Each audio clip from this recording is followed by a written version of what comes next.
بسم اللہ الرحمن الرحیم۔ آسانیاں تقسیم کرنے والے بن جائیں تاکہ آپ کا رب آپ کے ساتھ آسانی والا معاملہ فرمائے، دنیا میں بھی اور آخرت میں بھی۔ زیادہ سوچنا انسان کو ختم کر دیتا ہے، اس لیے بس دعا کرو اور اللہ پر چھوڑ دو۔ اگر روح بیمار ہو تو قرآن پاک سے بہتر کوئی دوا نہیں۔ دنیا میں اتنی پیاری خوشبو کہیں نہیں ہو سکتی جتنی پیاری خوشبو قرآن پاک سے آتی ہے۔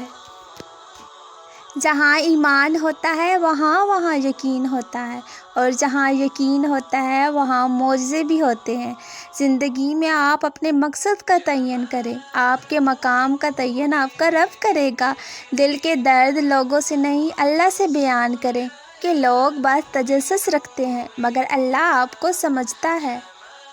تم وہاں سکون چاہتے ہو جہاں آدم کو سزا کے لیے بھیجا گیا۔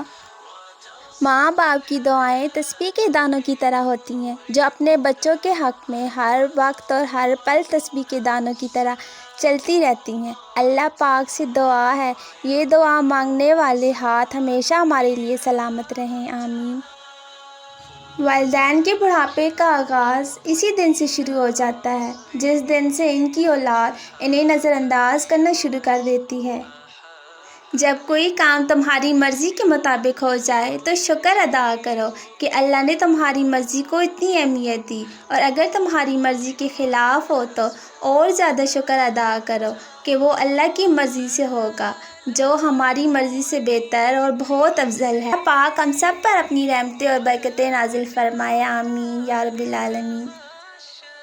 اگر یہ زندگی ضائع ہو گئی تو اس دنیا میں آنے کا دوسرا چانس ہمیں نہیں ملے گا، اس لیے لوٹ آئیں اپنے رب کی طرف، ابھی بھی دیر نہیں ہوئی، بس ایک قدم اٹھائیں، باقی کی منزل اللہ آسان فرمانے والا ہے۔ مرنے سے پہلے مرنے کی تیاری کر لیجئے۔